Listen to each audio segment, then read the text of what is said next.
Loan approve ആണെങ്കിൽ എന്ത് ചെയ്യണമെന്ന്. അനൂപ് പണിക്കർ, അവന്റെ കയ്യിലുള്ള വർക്കല ടെൻഡർ ഫയൽ അത് എനിക്ക് വേണം. നീ കരഞ്ഞിട്ടോ കെഞ്ചിട്ടോ കട്ടിട്ടോ, പക്ഷേ ആ ഫയൽ എനിക്ക് വേണം. അനൂപ് അമ്മയോട് ഭയങ്കര ക്യൂട്ടായിട്ടുണ്ട്. കാണുന്ന പോലെയല്ല, നല്ല വിവരമുണ്ട്.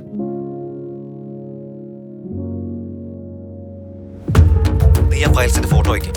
ആരോട് ചോദിച്ചാ എന്റെ റൂമിൽ കയറി ഇങ്ങനെ എല്ലാ വീട്ടിലും കയറി കക്കോ? ഇതിനാണ് നീ വന്നേ? ഈ കല്യാണത്തിന്റെ ക്ലാരിറ്റി കിട്ടുന്നവരെ ഞാൻ ഇവളെ പറ്റി അന്വേഷിക്കുന്നുണ്ട്. നിനക്ക് പണമാണ് വേണ്ടതെങ്കിൽ പറയായിരുന്നില്ലേ?